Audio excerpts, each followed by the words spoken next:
Welcome to the Northgate Church podcast from the heart of Chester in the UK. It's a real pleasure to be here with you this morning.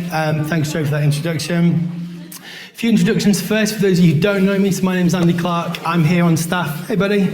I'm on staff here at Northgate as the Director of Music and Worship and Media. So yeah, things have looked a little bit different this morning because we're currently on tour. Can we welcome my friends from Resound Worship who are here with us today? And thanks to everybody who came out last night. So we've been on a UK tour. I thought that you'd be interested in this. This is where we've been since Tuesday. So sharing the songs from our new album and indeed the message of hope that comes in Jesus. So it's an absolute joy to be able to lead worship here in my home church before we head out in about 2 hours to Nottingham to go and do it all over again. So, sung worship. Why is sung worship important? Now that's not rhetorical.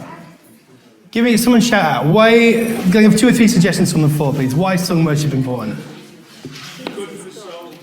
Ooh, good for the soul, pleases God. Is that right? Great. Any more? Helen? The Lord loves to hear our voice. Abby? It unifies us. Wow, great. Any more? It's the purpose for which we were made. There, on fire. Lovely. It's the purpose from which we were made. Absolutely right. Good stuff. Brilliant. We're going to look at this in a little bit more detail in a moment, but first I'm going to indulge in a little experiment. I'm going to sing a line from a worship song, and I would like to see if you could sing the next one. Okay? A little bit of I didn't think about the little feedback, sorry. Okay. Or the tuning, so that's fine as well. Let's try this. So repeat, sing the next line with me. So, be bold, be strong. Oh, nice, good job. Yeah, I know we could do that all day, and indeed I will. No, so that's okay, fantastic. How about this one? You are my rock in times, of trouble. Keep going. You lift me up when I fall down. Good job, fantastic. How about this one? It's good. I've only got one more, so it doesn't matter that string's broken. How about this? So we're going to sing like Lord, I lift your name on high. You came from heaven to earth. From the earth,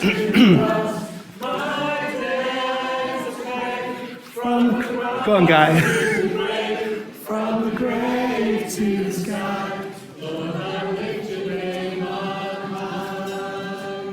Beautiful, that's really good. Isn't that amazing? So all the lines that you've just sung back to me are packed full of biblical truth.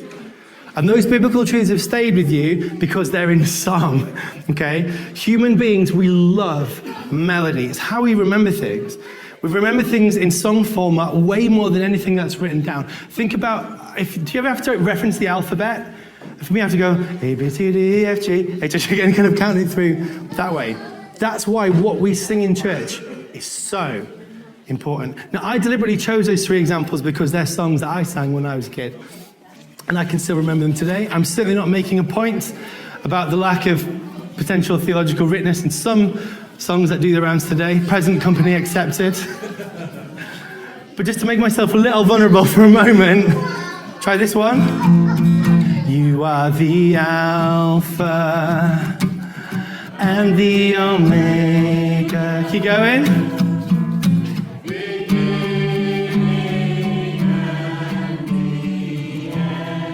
Job. That could have been embarrassing. Thank you for saving me on. So that was Alpha and Omega that I wrote with my friend Matt over there. Give us a wave, Matt. Hey, good job. So we wrote them all together. Great. You know, it's important to make yourself vulnerable when you lead worship. Great. So I'm going to be actually singing songs like this help us remember the incredible truths about our God. So just looking at 3 examples that we just picked up from earlier. Be bold, be strong. It's inspired by this from Joshua 1:9. I won't read them out. You can read them. The ones from Brian Dirkson's, what's that song we did? Pardon? Faithful One. Thank you, Joel and Matt. Was inspired partly by Psalm 18:12. And Lord, I lift your name on high. The first, that's the gospel message. In 3 lines. Okay? It's really important that what we sing really just goes in. So I'm going to be using the term worship as shorthand for sung worship today. But our whole lives are about worship, really. And actually, in a gathering of God's people, like this, everything is worship. Songs, prayers, fellowship, notices. Worship is a whole life activity. And actually, just living in love with church community is worshiping God, because it glorifies Him and as we follow His commandments. I'm going to briefly look at the difference between personal worship and corporate worship, because they serve a different function. Okay, they do a different job. There's a reason why God encourages us as His church to gather together rather than do everything on our own. So corporate worship, we've heard a few of these examples already. So worshiping together through song, it builds community. People from different backgrounds and different cultures affirming what they believe by uniting together in song. Secondly, singing worship songs together, it strengthens our identity. It confirms who we are as individual and collective followers of Christ.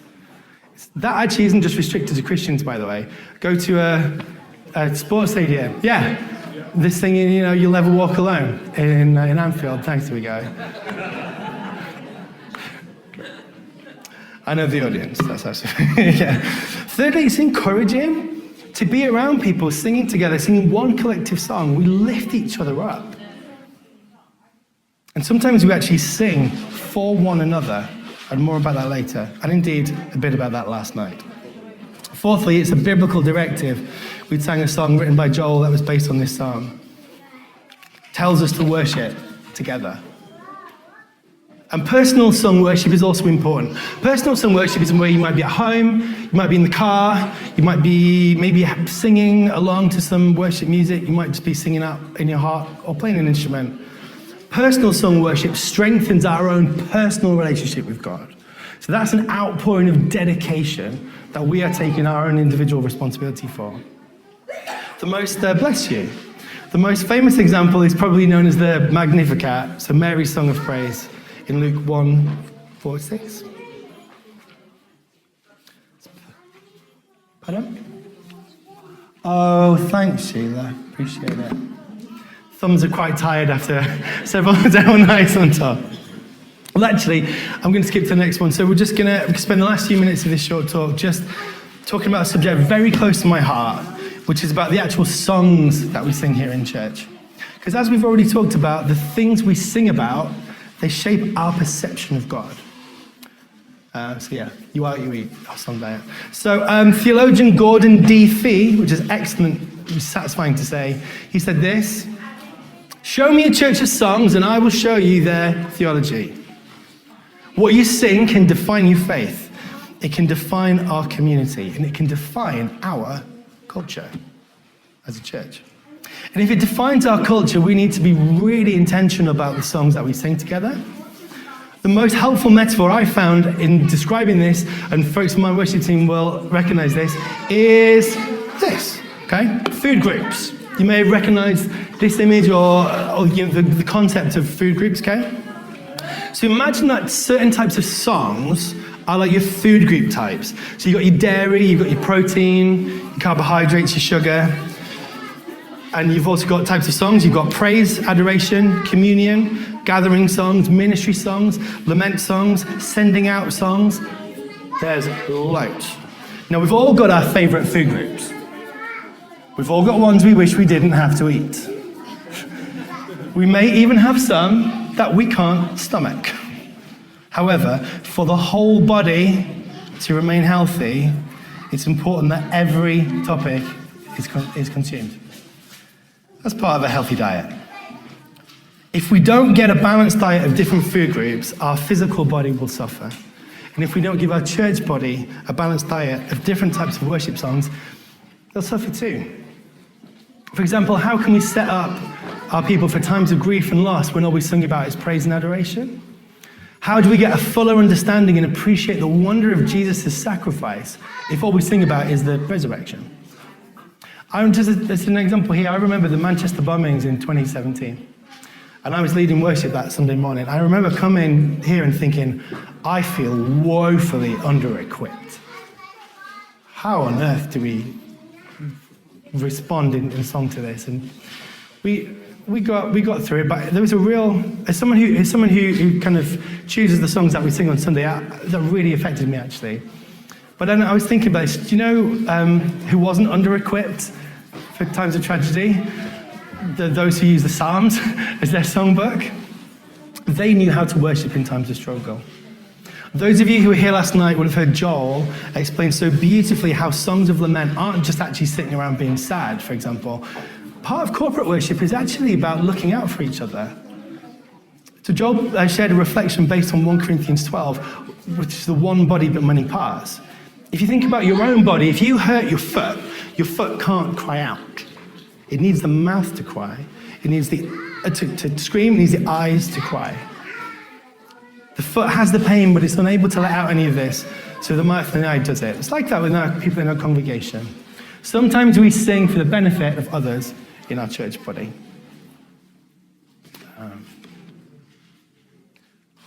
Yes. So one of the songs that you heard last night at the Resound concert was "O Gracious Light," that I wrote with my co-writer Elise Massa in 2022. The key takeaway line for that is, "Show me this darkness is not too dark for you." So I remember sharing this as one of our worship team rehearsals, and one of the dear members of my team said, if we'd been singing songs like this several years ago, I wouldn't have felt like an outcast in church. So you might be thinking, okay, well, Andy, why would I want to sing about grief when I don't feel sad? Why should I sing a song that's accessible for children when I'm an adult, like we've done this morning? Why do I need to sing a declaration song when Jesus is already the Lord of every aspect of my life? If I can be rather blunt for a moment, not everything we sing is about you. And I put a little smiley face so it doesn't look too confrontational. Okay. Not everything we sing is for you. And of course, I mean not everything we sing is for me either, okay? Sometimes we need to sing with one another, for each other, to each other. You might be in the throes of grief, but giving a space and a voice to those who are struggling helps them feel valued and included and seen. You may not be a child, legally, but singing songs that frame God's truth in an accessible way for children and singing as adults, as Alex already pointed out, is a model for our kids to follow. It's really powerful for them to see. I'm just going to close with one final point about homegrown songs written by writers from this church community. Did you know, I love stats, okay? So I keep track of the songs that we sing every week to keep an eye on how our culture is being shaped. Did you know that the 20 most sung songs from June to June 23-24, of the 20, 9 of them were written or co-written by members of this church. That is something to be celebrated. There are some great benefits to singing songs that have that kind of unite the global church. Like Holy Forever, we introduced that a few weeks ago. Amazing, people are singing that all over the world, and that's incredible. But however, songs that have been birthed within the community that they're sung have a special level of authenticity. They're actually an authentic expression of community. Songwriters in Sydney or California don't know what our church in Chester needs to sing all the time. When our teaching team prepare a word, correct me if I'm wrong, but they don't download the latest talk from Mega Church and read it out. You know, and I love our teaching team. You prepare a word especially for our community that's shaped because you know the people who need to hear it. And I'm so grateful that you do that. Over the last 10 years, Northgate Church has established quite a culture of singing homegrown songs. And it's not just me. We regularly sing songs written by Abby. And in the past, songs from Rich Lake, Karis, Latifa, and others. So a final food analogy to close off. Have you ever been around someone's house for dinner and they serve up some homegrown veg, okay? And they say something like, this cauliflower was in the ground, but 1 hour ago, okay? Could the host have gone to Aldi and purchased a cauliflower? Yes. Would it have tasted any different? A little. Homegrown, yeah. But goodness, how richer is it when we have homegrown veg? Because we all celebrate the fact that something that came from the community is now enriching our community. Final takeaways. I meant to put these up one by one. I do apologize. I did this at 7 a.m. We've been busy. So, sung worship teaches us about God and his truths. We need to worship both individually and as a community. What we sing and sing shapes our theology and our culture, so we have to be intentional about what we sing. And that's for you guys at home, as it is for us here at church as well. Not everything we sing is about you. We've got to love our neighbours and our church body. And songs from within the community are a precious expression of community. Amen.